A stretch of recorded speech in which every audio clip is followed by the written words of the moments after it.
IT job కోసం try చేస్తున్నారా? Coding ట్యూటర్లో training తో పాటు స్టైఫండ్ అండ్ 100% జాబ్ గ్యారంటీ.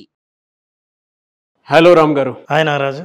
ఎవరైనా సరే అండి, ఇద్దరు వ్యక్తుల మధ్య అటు అంటే జనరల్గా మాట్లాడుకుంటే వైఫ్ అండ్ హస్బెండ్ మధ్య కానివ్వండి, బ్రదర్స్ అండ్ సిస్టర్స్ మధ్య కానివ్వండి, లేదు అని అంటే పేరెంట్స్కి కిడ్స్కి మధ్య, సన్కి ఫాదర్కి మధ్య, మదర్కి డాటర్కి అండ్ మదర్కి సన్కి మధ్య, బాస్కి ఎంప్లాయీకి మధ్య, ఇద్దరు ఎంప్లాయీస్కి మధ్య, ఇద్దరు ఫ్రెండ్షిప్ మధ్య అభిప్రాయ భేదం పెరుగుతుంది అని అంటే, కోపానికి దారి తీయకుండా ఉండాలి అని అంటే ఎలా అండి? అంటే అది ఆ వాగ్వాదం పెరిగే అవకాశం ఉంది, కోపానికి దారి తీసే అవకాశం ఉంది అనుకున్నప్పుడు దాన్ని ఎలా బ్రేక్ చేయాలి? ఎందుకంటే చాలా రిలేషన్స్ కానివ్వండి, చాలా కొన్ని వాల్యుబుల్స్ ఇవి ఉంటాయి లైఫ్లో ప్రతి ఒక్కరికి. అది ఒక రిలేషన్ అనే చెప్పలేము మనం. కరెక్ట్. రిలేషన్తోనే ముడిపెట్టి మనం చెప్పలేము. వాగ్వాదానికి వెళ్ళినప్పుడు ఎక్కడికైనా దారితీస్తుంది. దాన్ని ఎలా బ్రేక్ చేయాలంటారు అసలు? నాగరాజు, కోపం రావడానికి కానీ, మనిషి ఎమోషనల్గా బర్స్ట్ అవ్వడానికి కానీ, లేదా ఎమోషన్స్ని సరిగా హ్యాండిల్ చేయలేకపోవడానికి కానీ ఉన్న ఎన్నో కారణాల్లో ఇద్దరి మధ్య అభిప్రాయ భేదం అనేది ఒక కారణం. ఎందుకంటే ఈ అభిప్రాయ భేదం ఏం చేస్తుంది? డిసప్పాయింట్ చేస్తుంది. నా అభిప్రాయంతో ఇంకోరు ఏకీభవించకపోతే నేను డిసప్పాయింట్ అవుతాను. నా డిసప్పాయింట్మెంట్ను నేను ఎన్నో రకాలుగా ఎక్స్ప్రెస్ చేస్తాను. అందులో కోపం ఒకటి కావచ్చు, అంతే. నేను అలగొచ్చు, నేను నీకు సహకరించకపోవచ్చు, లేదా కంప్లైంట్ చేయొచ్చు, బ్లేమ్ చేయొచ్చు, ఎన్నో రకాలుగా ఎక్స్ప్రెస్ చేస్తారు. అయితే ఇద్దరి మధ్య అభిప్రాయ భేదాలు రాకుండా ఉండాలంటే లైఫ్లో కొన్ని స్కిల్స్ నేర్చుకోవాల్సిన అవసరం చాలా ఉంది. ఈ లైఫ్ స్కిల్స్ ఏం చేస్తాయంటే, ఉదాహరణకి ఈ అభిప్రాయ భేదాలు అనేది 30 సంవత్సరాల నుంచి 45-50 సంవత్సరాల మధ్య, అప్పటికి వాళ్ళు సొసైటీలో చాలామందితో అనుబంధం కలిగి ఉంటారు. కాబట్టి ఎంప్లాయీ అయితే బాస్తో, లేదా కొలీగ్స్తో, లేదా బాస్ అయితే కింద టీం మెంబర్స్తో, వైఫ్ అండ్ హస్బెండ్, లేదా బంధువుల మధ్య, పక్కింటి వాళ్ళు, ఇంట్లో సిబ్లింగ్స్, అన్నదమ్ములు, అక్కచెల్లెలు, ఎవరైనా సరే అభిప్రాయ భేదాలు లేకుండా ఏ సంబంధాలు ఉండవు. ఈ అభిప్రాయ భేదాలు అనేవి ఉండడంలో తప్పు కాదు. ప్రతి మనిషికి అభిప్రాయ భేదాలు ఉంటేనే మనం కొత్తగా ఆలోచిస్తాం. అంతే కదా. మీ అభిప్రాయం నా అభిప్రాయం ఏకీభవించకపోతే నేను కొత్త విషయం నేర్చుకోవాలంటే నాగరాజు అభిప్రాయం వినాలి. అసలు అభిప్రాయ భేదాలే లేవంటే అది మళ్ళీ ప్రమాదం. అవును. ఎందుకంటే సైలెంట్గా ఉన్నారు, ఆ అభిప్రాయ భేదాన్ని కానీ ఆ కన్ఫ్లిక్ట్ కానీ చెప్పకుండా ఉన్నారు అని అర్థం. ఆ ట్రీట్మెంట్ చాలా దారుణంగా ఉంటుంది, చాలా ప్రమాదం. చాలా ఇళ్ళలో చూస్తాం మనం సైలెంట్ ట్రీట్మెంట్. సైలెంట్ అయితే వాళ్ళని నమ్మండి, నిజం చెప్తాను. అంటే అలిగే వాళ్ళకి చెప్తున్నాను సార్. ఎక్స్ప్రెస్ చేస్తే గోల్ ఉండదు సార్, చేయకుండా సైలెంట్ ట్రీట్మెంట్ వస్తారు చూసారా. సరే అలా చెప్తున్నాను కాదు కానీ కొంచెం భాష దాటి చెప్తాను. సైకో కంటే డేంజర్ ఉంటారు సార్. నిజం, ఎదుటివాడిని కొట్టాల్సిన అవసరం లేదు, తిట్టాల్సిన అవసరం లేదు, సైలెంట్ ట్రీట్మెంట్ ఇస్తే చాలు. ఇదో పద్ధతి. ఉదాహరణకి వైఫ్ కోపం వచ్చి అలిగింది అనుకుందాం. అలిగితే ఇప్పుడు వైఫ్కో భర్తకో ఈ అలక నుంచి బయటపడి మళ్ళీ వాళ్ళు సంబంధం కొనసాగించాలి, హాయిగా ఉండాలి, ఇద్దరు మంచి కమ్యూనికేషన్ కొనసాగాలి. ఇది తెలియకపోతే ఏం చేస్తుందంటే ఆవిడ అలుగుతుంది, ఈయన చూస్తాడు, హస్బెండ్ ఓపిక నశిస్తుంది, కోపంగా లేని వ్యక్తి కూడా కోపంగా మాట్లాడతాడు. అంతవరకు అలక మానేద్దామని అనుకున్న క్షణంలో కోపం చూపించిన భర్త మీద ఇప్పుడు ఏమో కోపం మొదలవుతుంది. ఎమోషన్స్ని హ్యాండిల్ చేయడం తెలియనప్పుడు ఉన్న పరిస్థితి ఇది. బాసు కింద ఎంప్లాయీ పనిచేస్తుంటాడు, ఒక సాఫ్ట్వేర్ ఇంజనీర్ అనుకుందాం. వాళ్లకు ఉంటే సమయం ఉంటుంది, లేదా క్లయింట్ సమయం కోసం అర్ధరాత్రి దాకా మేలుకోవాల్సి వస్తుంది, శనివారం ఆదివారం కూడా పనిచేయాల్సి వస్తుంది. మీకు సెలవు అయినా వాళ్ళు వర్క్ చేస్తుంటే మీ క్లయింట్ అమెరికాలో ఉంటే వాళ్ళ కోసం పనిచేయాల్సి వస్తుంది. ఇట్లాంటప్పుడు అభిప్రాయ భేదాలు ఎక్కడ ఉంటాయంటే, మీరు ఇప్పుడు దాకా సెలవు తీసుకొని ఉండరు, కరెక్ట్గా మీరు సెలవు తీసుకోవాలని అనుకున్నప్పుడు బాస్ మీరు ఉండాలని అంటాడు, క్లయింట్ అవసరం అంటాడు. సో ఇక్కడ అభిప్రాయ భేదాలు ఉంటాయి. సో ప్రతి అభిప్రాయ భేదము ఒక ఎమోషన్ తీవ్ర స్థాయికి తీసుకెళ్ళడానికి ఆస్కారం ఇస్తుంది. అయితే వీటన్నిటికీ ఒక ఎలిమెంట్ ఉంది నాగరాజ్. ఏంటి సార్ అదే? మోస్ట్ ఇంపార్టెంట్ ఎలిమెంట్, దీనికి సెంట్రల్ ఎలిమెంట్. ఈ ఎలిమెంట్ని అర్థం చేసుకుంటే మనం చెప్పే కోర్సుల్లో విషయం మొత్తం అర్థం అవుతుంది. ఏ సమస్య అయినా, ఏ అభిప్రాయ భేదాలైనా సాల్వ్ చేసుకునే అవకాశం ఉంది.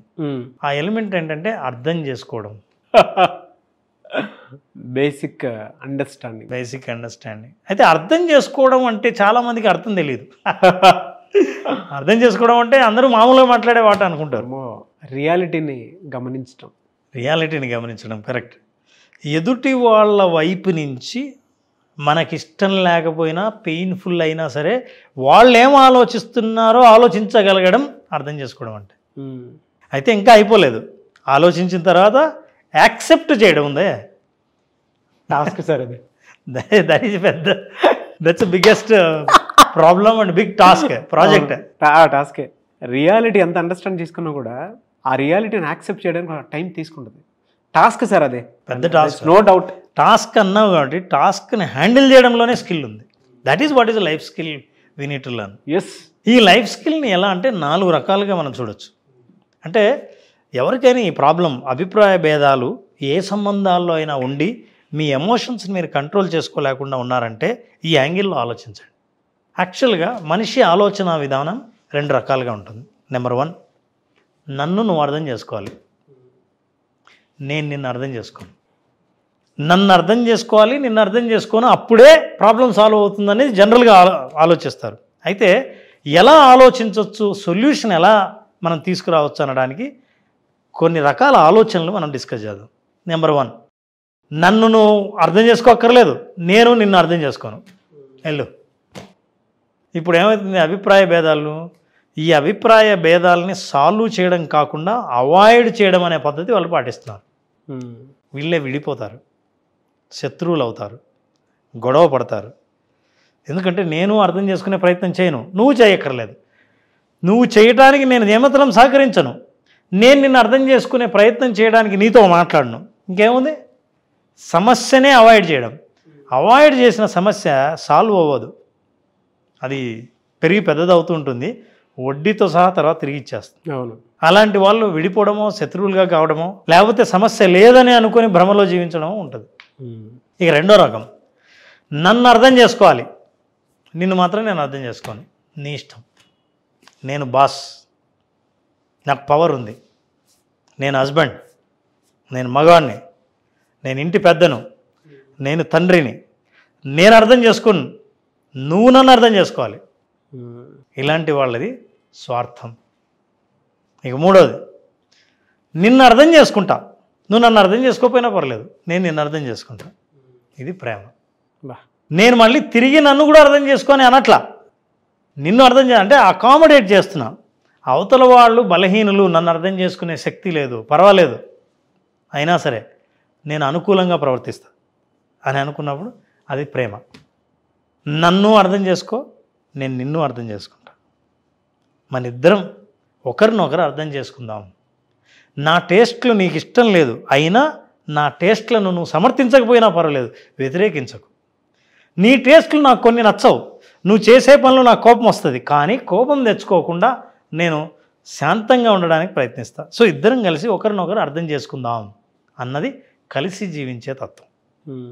ఇక 5వది ఉంది, ఇది మోస్ట్ ఇంపార్టెంట్, చాలామంది 80% పాటించేది ఈ 5వది. నిన్ను సగం అర్థం చేసుకుంటా, నన్ను నువ్వు సగం అర్థం చేసుకుంటావు నాకు తెలుసు, ఇద్దరం కలిసి సర్దుకుపోదాం. హాయిగా ఉంది సార్, హాయిగా ఉంటుంది.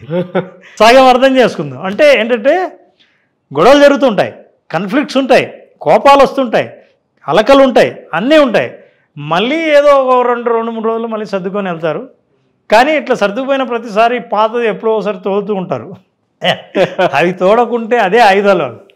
ఎవరికైనా సరే పాత తప్పుల్ని తోడతారు. అవును. సో ఇట్లా సర్దుకుపోవడం అనేది సాధారణంగా మనం చూస్తుంటాం.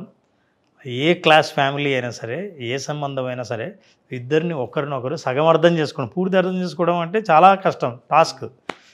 సో నన్ను నువ్వు పూర్తిగా అర్థం చేసుకోలేవు, నేను నీకు అర్థం కాను, నీ జీవితంలో నువ్వు నన్ను అర్థం చేసుకోలేవు, ఇట్లాంటి స్టేట్మెంట్లు ఇస్తుంటారు. ఎందుకంటే అక్కర్లేదు, సగం అర్థం చేసుకున్నా చాలని. అప్పుడు సర్దుకుపోతారు.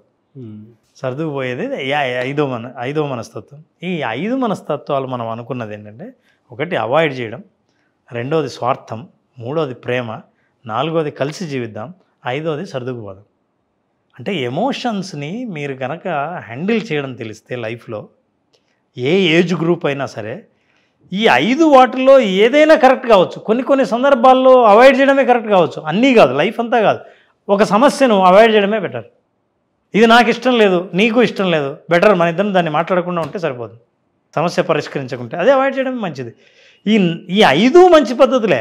ఈ 5 చెడ్డ పద్ధతులే ఉపయోగించవలసిన చోట ఉపయోగించకుండా ఇతర చోట్ల ఉపయోగిస్తే, కలిసి జీవిద్దాం అనే చోట అవాయిడ్ చేయడం మొదలు పెడితే ఇద్దరి సంబంధం కంటిన్యూ అవ్వదు.